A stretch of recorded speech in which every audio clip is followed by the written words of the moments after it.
kalian, balik lagi ke Semasa Live bareng aku, Lakuina. Jadi di hari puasa ini, buat kalian lagi menjalin puasa, semangat ya puasanya, jangan sampai batal, oke? Dan juga kami seluruh kru dan bintang tamu hari ini di Semasa Live mengucapkan selamat menjalani ibadah puasa. Karena kemarin season pertama dari Semasa Live barusan ditutup dengan acara Semasa Live Music yang pastinya keren banget. Jadi hari ini kita bakal lanjut ke Semasa Live season kedua yang pastinya bakal hadir dengan konsep yang lebih fresh dan juga topik-topik pembicaraan yang lebih menarik nih. Aku mau ngingetin juga semua kru dan bintang tamu yang hari ini shoot bareng kita udah vaksin dosis kedua dan juga menerapkan protokol kesehatan yang pastinya lengkap ya. Jadi hari ini aku mau ngejemput salah satu alumni SMA 1 Banjarmasin yang pastinya berprestasi, terus aktif juga selama di sekolah, terus ikut organisasi, yang pastinya kakaknya kece banget deh. Kalian penasaran nggak? Kalau penasaran ikutin aku terus ya. Halo Kak Drian. Ya, halo. Ya, selamat siang. Selamat pagi. Ya sih, masih pagi ya. Ya, jadi di sebelah aku ini ada Kak Drian Tristama ya? Iya, Tristama Palis. Oke, jadi kakak boleh perkenalan lebih dalam nggak tentang diri kakak? Oke. Secara singkat aja. Secara singkat aja ya.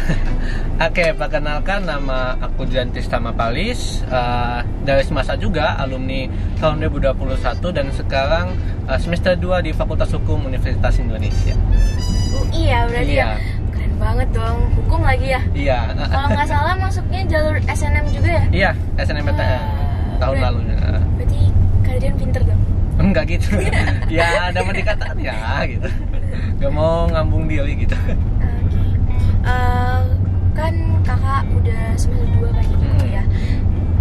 Antara masa-masa SMA dan masa-masa kuliah tuh ada perbedaan nggak sih kak? Kayak misalnya lingkungan teman-temannya atau mungkin pengajarnya gitu. Yang pasti kalau ditanya seperti itu ya beda lah. Karena kan apa yang kita rasakan, apalagi aku ya di sini yang mana jaraknya dekat gitu kan, masih di satu kota gitu, dengan yang sudah beda pulau dan bertemu orang yang lebih luas pastilah beda. Semisal gini kan, untuk teman-temannya aja nih, sesama mahasiswa gitu, ada yang sangat ambisius dalam kuliahannya, ada seperti itu. Ada yang sangat flow, ngajak temanan aja gitu. Dinikmatin aja. Iya, dinikmatin ada juga yang kayak gitu. Ada yang benar-benar membangun kita dari dasar, ada yang seperti itu. Tapi yang paling pasti juga pengajarnya. Karena pengajarnya kalau misalnya mungkin di SMA kita masih dipantau guru gitu, diingatin. Kalau sudah kuliah ya lepas, dosennya nggak peduli ya, dosen nggak peduli apa-apa gitu, nilai kamu katanya. Kalau waktu masa-masa SMA nih atau mungkin masa-masa kuliah ini, prestasi apa aja sih kak yang udah pernah kakak raih gitu? Ini fun fact ya, kalau dulu mungkin teman-teman di sini tahu atau ada juga yang nggak tahu, kalau misalnya di semasa itu dulu setiap Senin pasti maju, satu pacar itu maju di hadiah, penyerahan piala ya gitu. Nah tapi prestasi selama ini yang pernah aku raih nggak pernah sama sekali maju. Karena iya, karena prestasi yang aku himpun itu selama masa pandemi. Iya, karena masa pandemi. Walaupun sebelum-sebelumnya ada, tapi entah kenapa nggak pernah disuruh maju, entahlah. Soalnya kan selama pandemi nggak ada upacara. Iya, upacara gitu. Jadi ya prestasinya lebih banyak mengarah ke debat. Karena aku juga dulu anggota rumah bahasa, rumah bahasa, iya. Dan juga esai menulis. Oh, gitu. Menulis karya tulis? Iya, karya tulis esai itu yang banyak. Dan itu yang kubawa.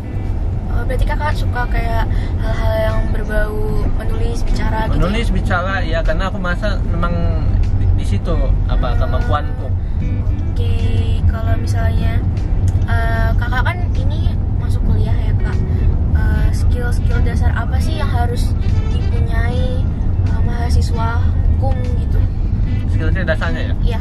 Yang paling pasti jangan pernah terpaku dengan mitos atau hoax yang sering didengar bahwa orang hukum wajib bisa debat. Oh, itu salah besar, itu salah besar. Kenapa tuh Kak? Kok Karena salah? karena pada dasarnya hukum tidak hanya masalah ngomong, atau juga orang sering bilang, oh orang hukum itu harus bisa hafal pasal. Wah, jangan gitu. Aku aja secara pribadi nggak pernah hafal pasal. Iya, nggak pernah hafal pasal. Dan mungkin dosen-dosenku juga nggak ada yang pernah hafal pasal. Yang paling pasti yang diperlukan oleh orang hukum itu, ahli-ahli hukum, mahasiswa hukum itu yang paling pertama analisis, kemampuan menganalisis. Jadi semisal kita dihadapkan dengan satu pasal saja, ini mungkin aku bawa karena hukum sedikit ya. Iya. Misal pasal 338 Kitab Undang-Undang Hukum Pidana KUHP mengenai pembunuhan. Mungkin kalau orang awam cuma melihat, oh pembunuhan nih, kalau kita membunuh kita dihukum, ya kita bersalah kita dihukum. Nyatanya tidak seperti itu. Nyatanya ada unsurnya. Oh unsurnya ada kata barang siapa, mengancam, ada kualifikasinya apa, diancam dengan pembunuhan, nama pidananya itu pembunuhan. Berapa sanksinya? Ternyata 15 tahun seumur hidup, 15 tahun. Itu yang dilihat oleh orang hukum. Dan juga ini ada satu lagi yang menarik, bahwa orang hukum itu wajib bisa apa ya? Kalau misalnya aku menyebutnya ini kemampuan menulis dan kemampuan berbahasa yang baik. Karena satu kata aja yang salah, maka hukum itu salah. Misal kalau kita menyebut penggelapan itu pencurian, beda sebenarnya. Bedanya apa tuh Kak? Kalau misalnya pencurian kan dia mengambil untuk milik orang lain secara melawan hukum. Kalau penggelapan atau penggelapan begitu ada lagi definisi lainnya. Mungkin itu penjabaran lebih lanjut dari pencurian, tapi ranahnya lain lagi. Jadi itu yang dilihat. Kalau tadi kan Kakak bilang ya, anak hukum tuh harus bisa berbahasa yang baik dan benar dan harus bisa nulis ya. Kalau misalnya membaca gitu, menurut Kakak tuh penting nggak? Membaca juga penting. Salah satu bagian dari analisisnya itu tadi. Kan kalau mau menganalisis, kamu harus juga bisa membaca buku-buku hukum mengenai, karena itu tadi dengan kemampuan skill menulis, sehingga banyak ahli-ahli hukum yang membuat buku-buku itu bahasanya mungkin agak susah untuk kita pahami gitu ya. Jujur aku pribadi aja membaca buku hukum itu kadang-kadang pusing. Kadang-kadang pusing sendiri, apa maksudnya ini? Apalagi buku-buku yang tentang hukum itu tebel-tebel ya. Tebel-tebel, iya. Dan rata-rata yang digunakan oleh fakultasku karena salah satu yang bukan nyombong tapi terbaik di Indonesia gitu. Jadi penggunaannya itu kadang-kadang langsung dari sumbernya. Jadi hukum Indonesia itu sumbernya dari Jerman, dari Belanda, menggunakan buku-buku yang bahasa asing. Iya, seperti kata apa ya? Untuk satu pasal ada satu istilah begini. Nullum delictum nulla puna sine pravea lege punali. Pada itu intinya kalau nggak ada hukum maka nggak akan ada hukuman. Intinya gitu aja gitu. Iya, pasal 1 ayat 1 KUHP. Singkat aja tapi harus dihafal, harus tahu gitu. Kalau misalnya Kakak pernah nggak sih kayak misalnya Kakak harus nih baca bukunya buat bahan bacaan Kakak atau buat pembelajaran Kakak, tapi kayak Kakak tuh ngerasa males banget sih baca bukunya, terus kayak aduh gimana nih, padahal harus dibaca gitu, kayak penting gitu buat Kakak. Cara Kakak ngatasinnya tuh gimana? Yang paling pasti itu kan paling pertama adalah masalah niat. Maksudnya kita niat nggak sih membaca ini, walaupun terpaksa paling tidak kita harus bisa mengumpulkanlah niat. Karena kalau nggak ada niat sedikit pun ya pasti nihil lah gitu ya, lost banget. Nah, salah satu caranya adalah kalau memang kita nggak bisa membacanya secara keseluruhan, mungkin kita bisa membacanya secara ringkas. Maksudnya apa poin-poin penting yang sekiranya perlu kita pahami. Misalnya kalau kita mau membaca hukum pidana, apa yang harus kita pahami dari hukum pidana itu? Ada kata-kata kunci yang penting. Sisanya mungkin ya penting tapi tidak penting amat istilahku ya. Oke. Kalau di dunia perkuliahan nih Kak, menurut Kakak ada tips gak buat kayak biar yang mau kuliah nih bisa enjoy jalanin kuliahnya nanti, bisa have fun, nggak kayak merasa terbebani atau gimana? Ya, yang paling pertama itu kan masalah mindset ya. Maksudnya kayak kalau kita bermindset bahwa kuliah ini susah, kuliah ini gini ya nggak akan Ya udah pasti di awal ya. udah beban di awal, beban langsung pikiran aja udah langsung beban gitu ya. Jadi kalau misalnya ditanyakan bagaimana untuk masalah enjoy, itu tergantung masing-masing sebenarnya, karena universitas dimanapun berada ya, universitas manapun itu pasti membuka kesempatan, peluang kepada setiap mahasiswanya untuk menikmati universitas itu. Semisal kayak aku orangnya lebih suka sosialisasi, maka fakultas menyediakan ada organisasi ini sesuai dengan minat kalian. Kalau kamu memang enjoy-nya di situ, laksanakan, tapi jangan lupa dengan akademiknya. Jadi itu kayak semacam ya mungkin zaman sekarang dengan kita berkumpul ya, dengan kita sesuai dengan apa yang kita suka, itu bisa jadi healing sebenarnya daripada tugas-tugas yang numpuk gitu. Terus gitu ya. Tapi menurut kakak organisasi itu penting nggak sih di masa perkuliahan gitu? Jujur itu sangat penting loh, sangat-sangat penting. Kenapa tuh kak? Karena ini berdasarkan apa yang aku rasakan ya di FHUI. Dengan adanya kita ikut organisasi itu kita belajar bagaimana kehidupan bahkan dunia kerja. Karena sistematika organisasi setiap kampus beda, mungkin saja beda setiap universitas.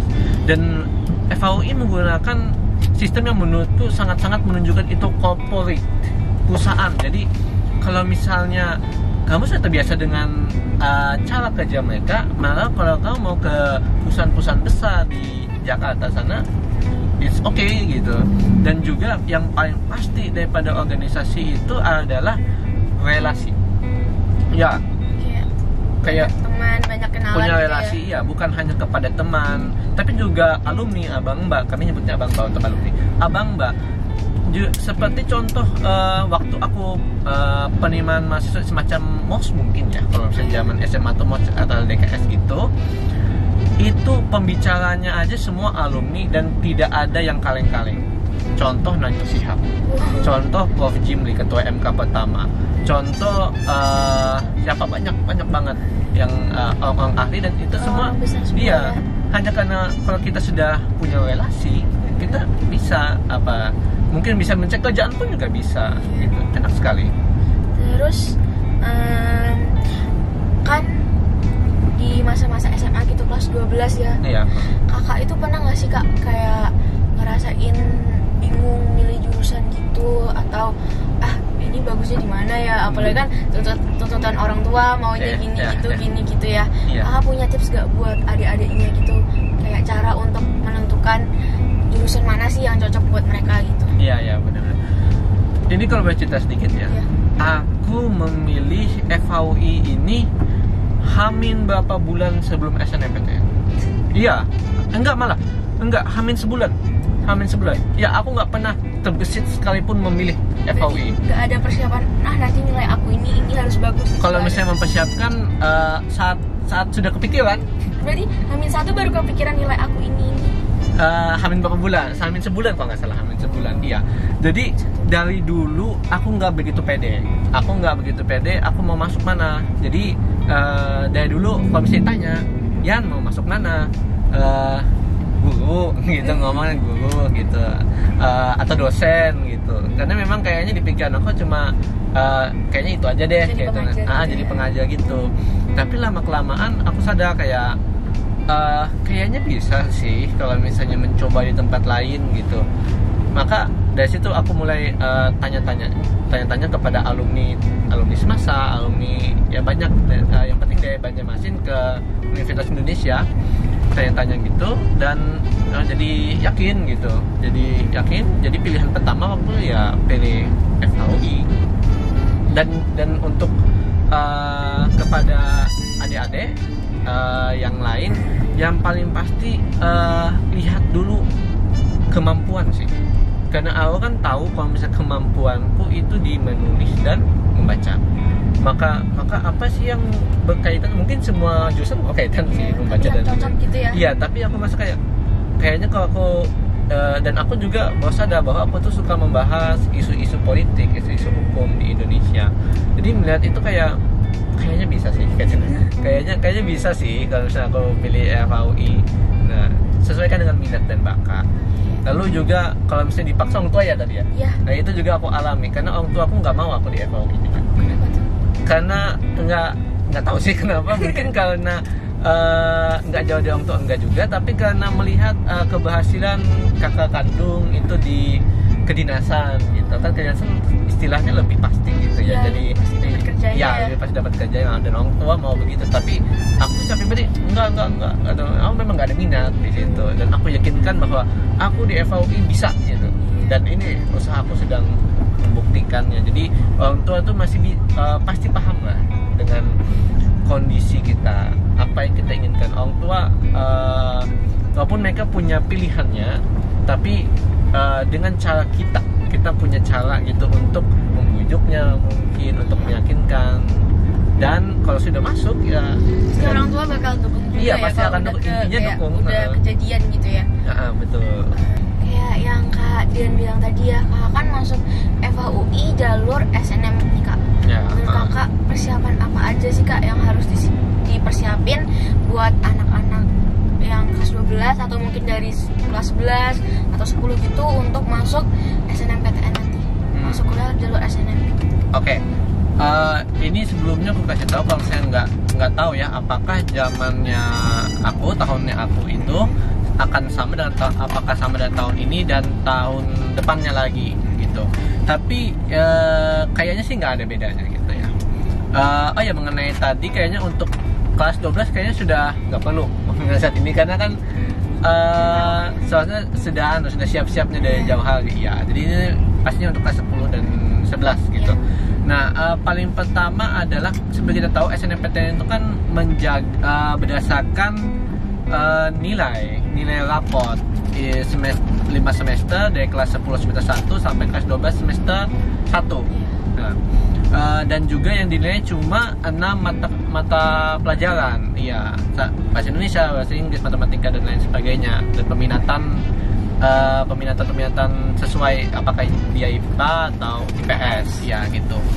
Nah, jadi yang dilihat itu nilai raport itu dirata-ratakan, semua itu dirata-ratakan, dapat hasil rata-ratanya. Itu yang harus dipersiapkan. Jangan sampai nilai yang kita sudah peroleh selama 1 semester itu jatuh. Jangan sampai, kalau bisa naik terus, ada progres naik. Grafiknya naik terus. Iya, grafiknya naik terus. Turun gitu. Turun boleh, tapi kalau nggak salah, sering orang bilang itu nggak boleh sampai 5 angka gitu. Sampai yang jeblok banget. Iya, gitu jeblok banget. ya. Jeblok banget tuh ya 5. Anggapan dulunya 85 jadi 80, itu agak sedikit mengganggu nanti nilainya. Nah, kemudian yang itu ya salah satu yang perlu dipersiapkan. Lalu selain itu SNMPTN juga melihat apakah ini uniknya SNMPTN juga melihat alumni. Ini semacam trik atau strategi ya lebih tepatnya. Pilihlah universitas yang walau kamu suka gitu, tapi juga kalau bisa alumninya ada. Banyak gitu ya, alumninya ada, apalagi kalau misalnya harus di Jawa, alumninya kuat. Jadi kalau misalnya dulu kalau nggak salah orang Banjar itu lebih sering ke Surabaya, Malang, karena itu orang Banjarnya lebih banyak gitu.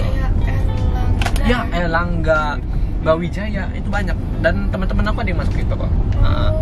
Nah, itu harus diperhatikan juga. Lalu rata-rata yang 5 semester 6 mata pelajaran itu ya, itu dilihat lagi apakah UNIP itu atau fakultas itu menerima rata-rata mahasiswanya dengan nilai segitu.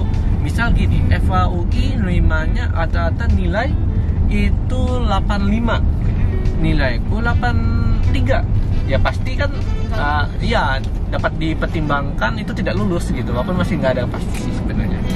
Nah, itu juga salah satu triknya, kita harus melihat dengan jeli fakultasnya berapa menerima rata-ratanya, lalu ada nggak alumninya. Kemudian oh ya, kalau mau melihat alumni ada kok di di TU sekolah itu ada datanya semua lengkap ya.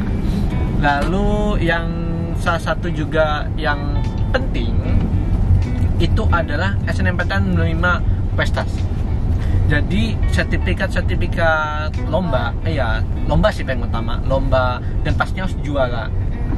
dan dilihat tingkatnya lagi, itu tingkat nasional kah, tingkat provinsi kah, atau tingkat kota, itu juga dipertimbangkan jadinya.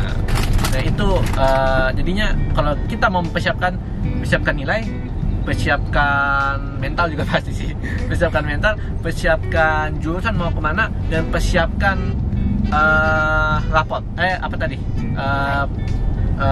sertifikat ya, prestasi yang disiapkan, itu yang penting. Kalau lomba-lombanya nih Kak, menurut Kakak nih, lomba apa aja sih yang kayak kalau kamu mau masuk SNM jangan lewatin lomba ini gitu? Mungkin tergantung lagi kata orang ya, tapi aku nggak tahu benar enggaknya. Kata orang lomba itu yang sesuai dengan jurusan yang kamu mau pilih.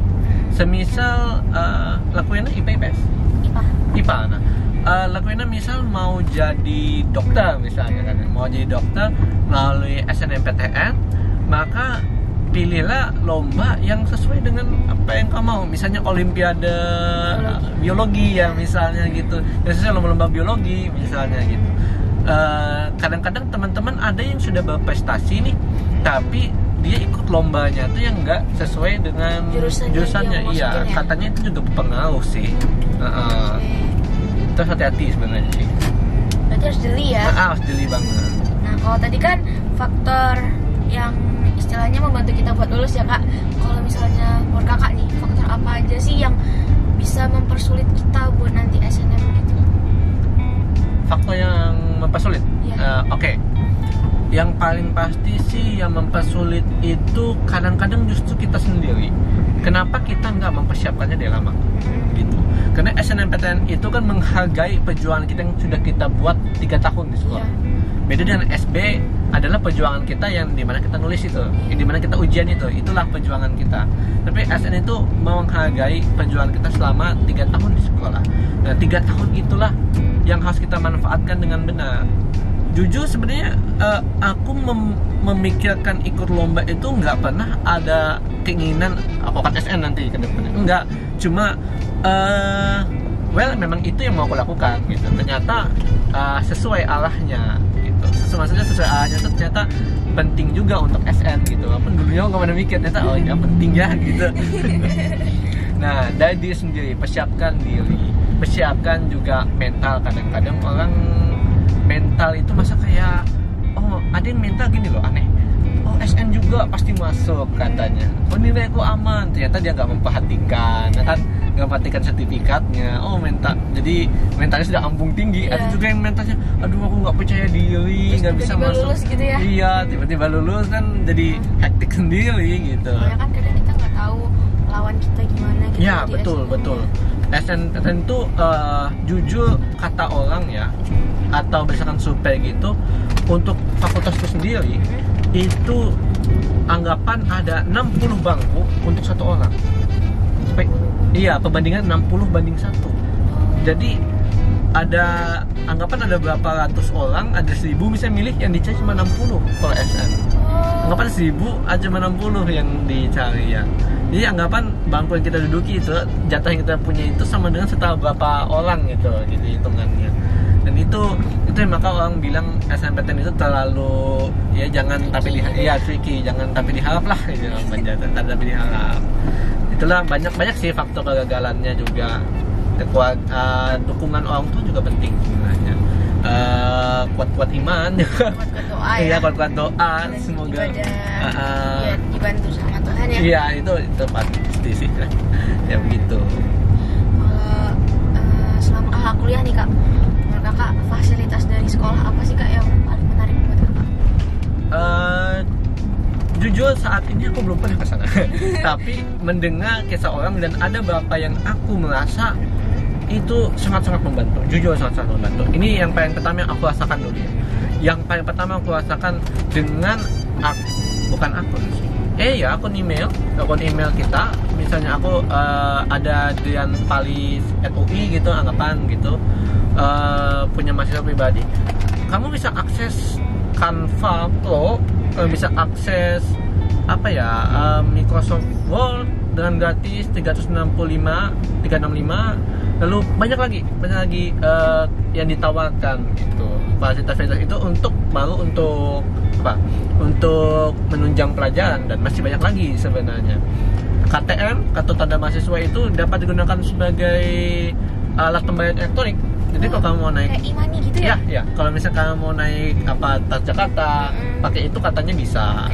Naik MRT. Iya, gitu ya? MRT itu karena itu memang fungsinya juga untuk mempermudah mahasiswa, bukan hanya sebagai kartu tanda aja gitu. Tapi KTM-nya e-money-nya tuh isi sendiri. Ya, masih sendiri sih. Ya cuma tahu di Harap hatiku sih gitu awalnya, tapi jujur aku belum mengambil si KTM karena masih di sana. Kalau misalnya fasilitas secara umum yang selalu disampaikan oleh teman-teman, oleh fakultas juga, oleh universitas adalah kan Universitas Indonesia itu luas sekali. Jadi disediakanlah bis gratis. Anggapan ada shuttle bis yang kita bisa lihat di jalanan Kota Banjarmasin ini mengelilingi UI khusus. biar nggak capek jalan. Iya, biar nggak capek jalan. Karena jalan rasanya nggak mungkin. Nggak mungkin. Atau ada penyewaan sepeda, boleh. Ada penyewaan sepeda, ada skuter, ya. Penyewaannya itu gratis. Kalau nggak salah gratis, tapi ada juga kayak KTM itu bayar juga, kalau nggak salah ya. Dan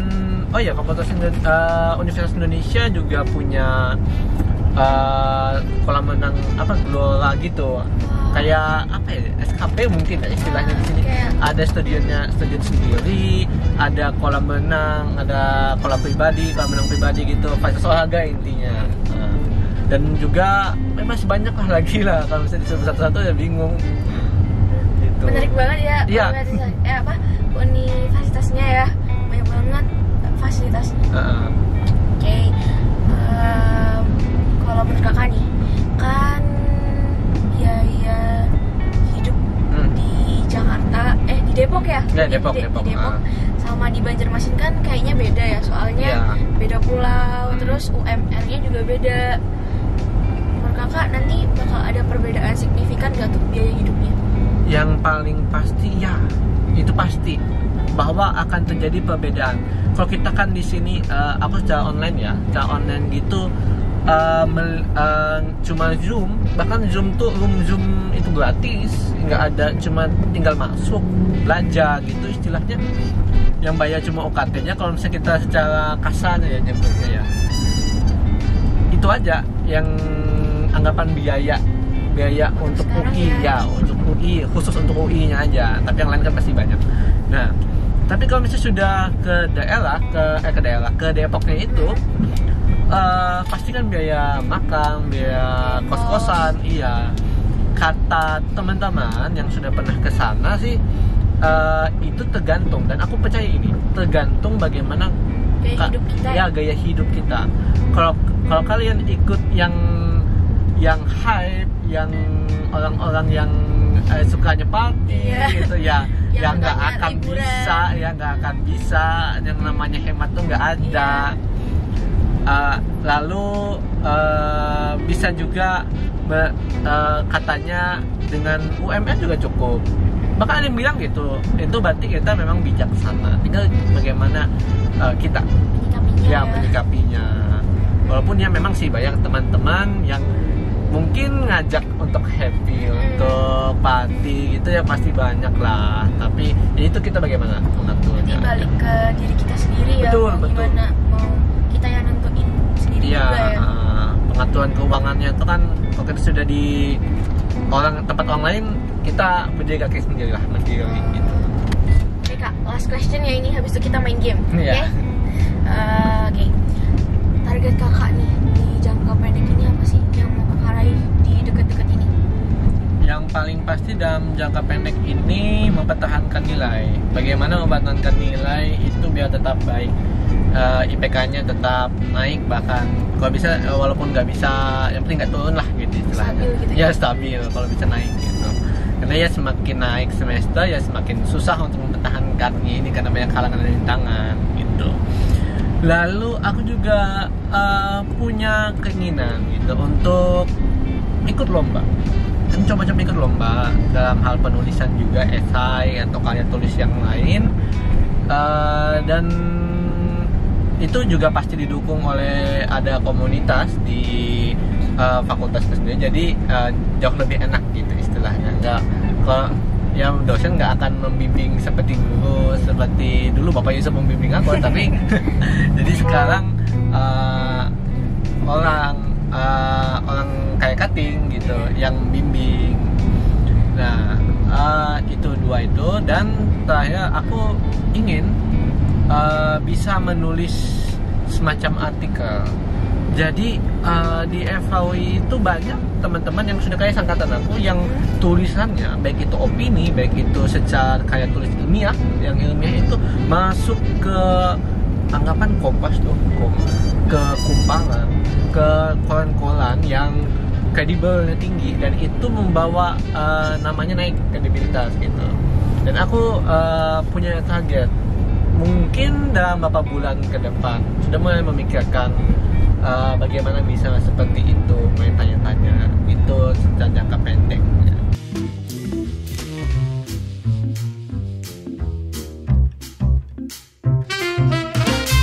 Oke, jadi sekarang kita masuk ke sesi game ya kak. Jadi gamenya ini this or that, kakak milih. Aku nanti kasih dua pilihan nih, misalnya makan atau minum. Nanti kakak pilih salah satu gitu ya. Tapi nanti milihnya cepet ya kak. Oke, bisa ya?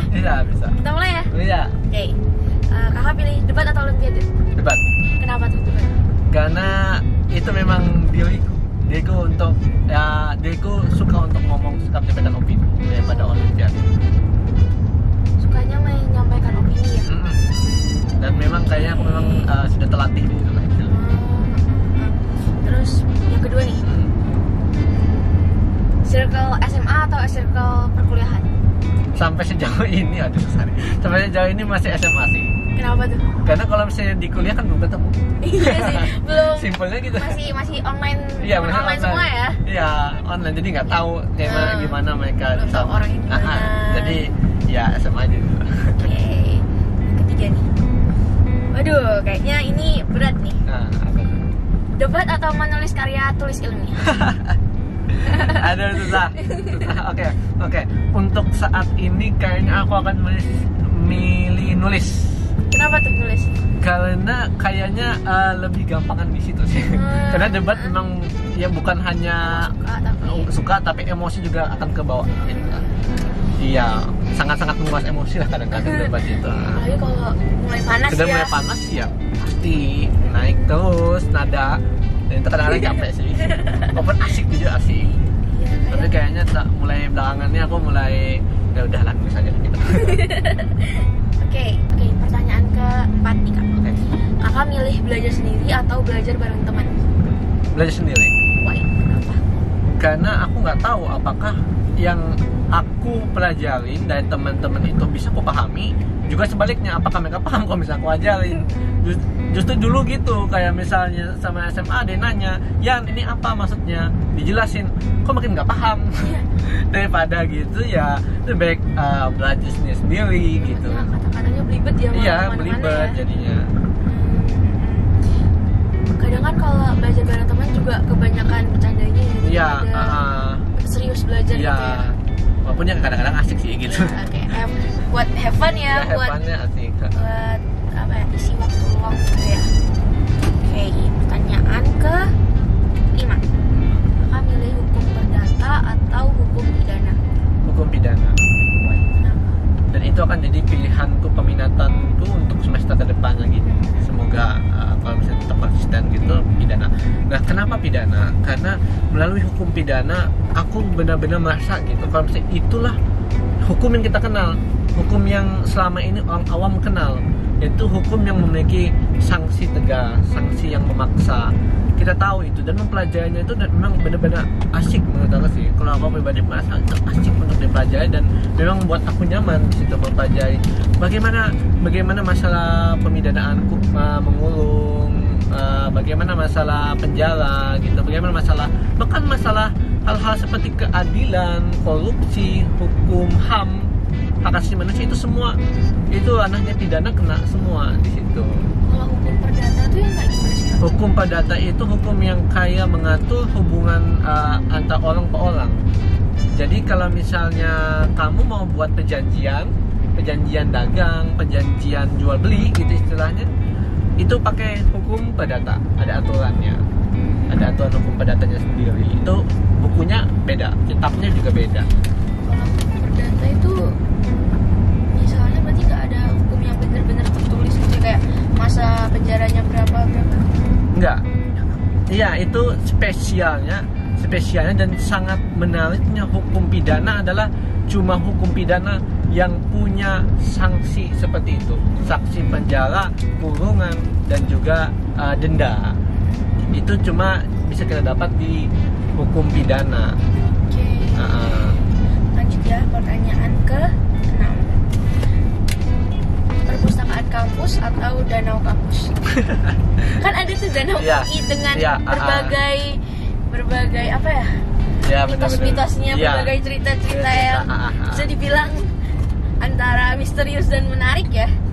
Oke, untuk aku masih saat ini sih penasaran dengan Perpus sih. Karena Perpustakaan Universitas Indonesia itu salah satu yang terbaik di Asia Tenggara kan. Jadi menyimpan bahkan koleksi-koleksi dari zaman kerajaan Hindu Buddha ada mereka nyimpan di situ. Buku-buku tua gitu ya. Iya, yang masih dari tulisan lontar, daun-daun itu ada. Lengkap di situ. Mereka menyimpan arsip istilahnya, arsip buku. Kalau buku-buku tua kayak gitu emang dipinjamkan secara bebas gitu? Oh enggak, itu sudah di bawah apa? Bahkan mungkin aku memikirkannya itu sudah di bawah barang peninggalan Indonesia sudah. Jadi nggak bisa sembarang orang yang bisa mengakses. Mahasiswa mengakses bisa. Tapi mungkin harus didampingi oleh orang perpustakaan itu. Nggak bisa dipinjam, nggak bisa dipindahkan. Misalnya kita bawa pulang ke rumah, nggak bisa.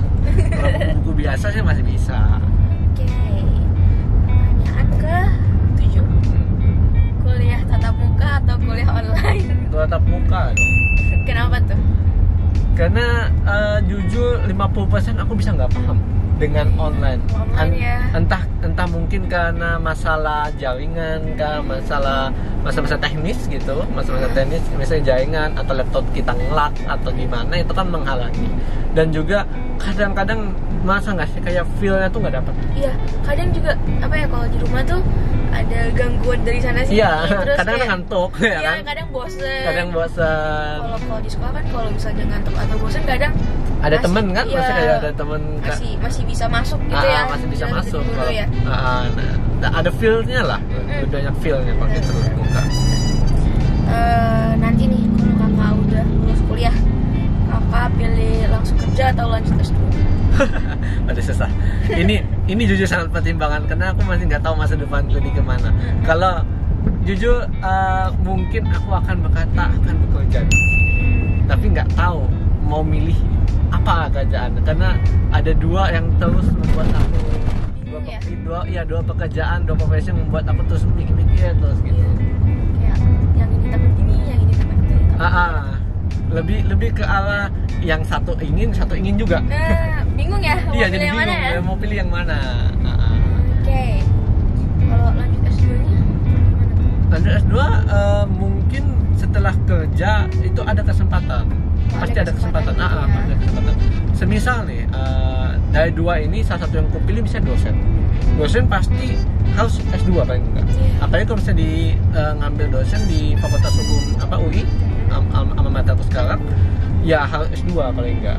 Jadi mengambil S2 itu pasti kalau misalnya kita berdasarkan pekerjaan. Kalau misalnya aku ngambilnya misalnya hakim gitu atau jaksa, mungkin ya nggak mesti S1 juga masih nggak apa-apa. Tapi kalau sudah kayak dosen gitu ya S2 itu minimal, malah rata-rata dosen aku tuh S3 dan banyak juga profesor. Kalau sekarang nih kakak sempat kepikiran nggak kayak nanti mau daftar jadi asisten dosen? Oke. Kalau nggak tahu ya apakah aturan di FHUI itu gimana, tapi aku melihatnya kayaknya asdos itu nggak ada. Maksudnya iya, kayaknya lebih ke arah ini dosen muda gitu. Dia membantu dosen yang utama, dosen tetapnya gitu. Nah, mungkin juga aku kan seperti itu. Mungkin kalau misalnya aku jadi dosen akan seperti itu. Tapi masih nggak tahu kita kemana arahnya. Oke.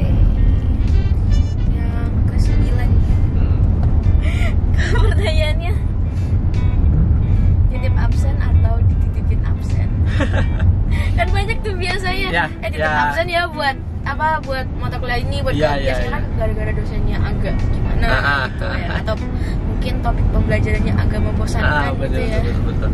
Aku bakalan pilih, sebenarnya ini jangan ditiru ya adik-adik semua, bahwa aku akan pilih di titip absen.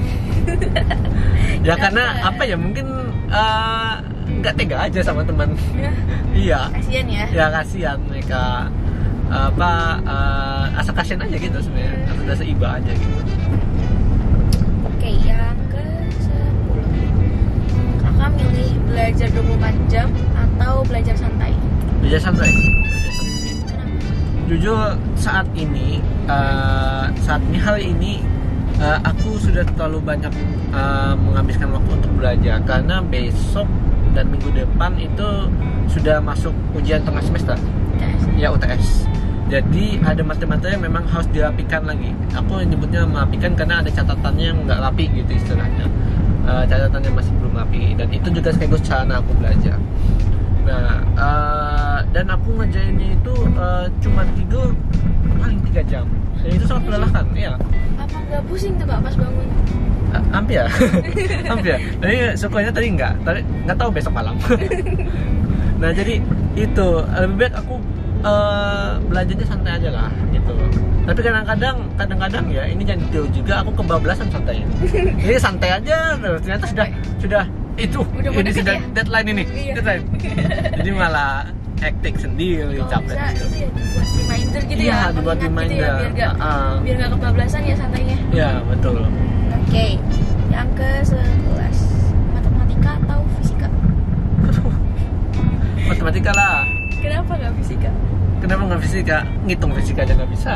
Tapi kan fisika kayak agak-agak mirip sama matematika gitu. Ya, sebenarnya kalau misalnya fisika kan ada rumusnya lebih spesifik. Maksudnya kayak mungkin gravitasi atau gimana, aku nggak tahu karena aku IPS. Iya.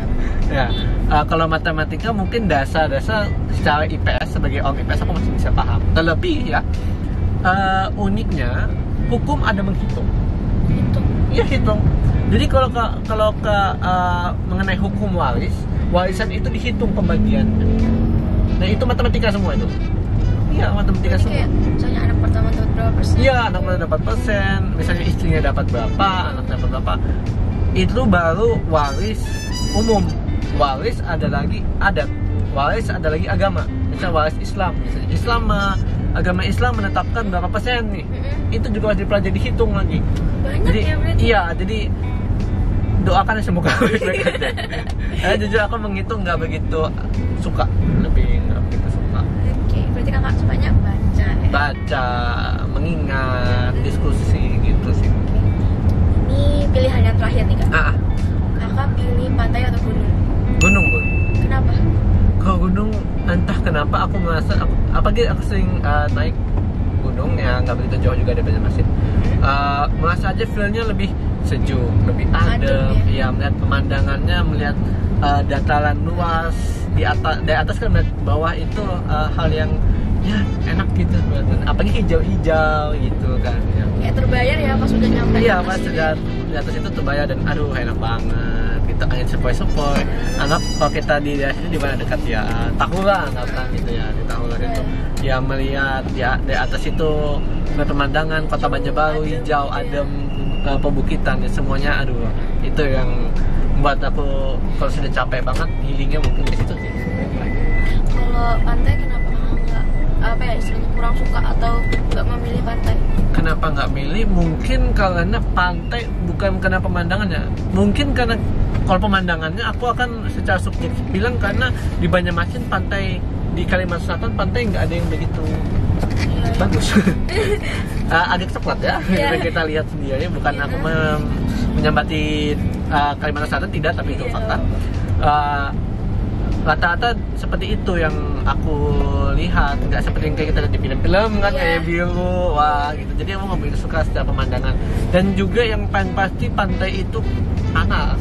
Iya, panas. Ya, walaupun ada pohon-pohonan gitu, tapi aja kayak anginnya bukan angin sejuk gitu, kayak angin agak panas-panas, lembab, nggak enak gitu lah intinya. Kalau nggak pas sore panas ya? Iya, kalau nggak sore-sore kan masih kadang-kadang juga masih panas juga gitu. memang paling bagus pantai itu melihat sunset aja sih. Iya, benar. Oke. Makasih buat Kadrian udah datang ke sini, udah mau dikepo-kepoin sama kita ya, sama tim Semasa Live. Dan jujur aku juga terima kasih karena ya ini salah satu pengalaman yang luar biasa lah, bisa ditanya-tanyain, membagi cerita kepada teman-teman juga. Iya. Sekali lagi terima kasih udah mau bagi-bagi cerita, terus semangat kuliahnya. Terima kasih. Terus sukses terus lah buat Kata. Ya, amin ya. Sukses terus juga untuk panitia Semasa Generation. Semoga acara-acara kedepannya juga semakin sukses dan semakin sukses. Amin. Oke, makasih buat semua yang udah nonton, sama semangat menjalani ibadah puasanya. See you guys on the next video. Bye. Bye.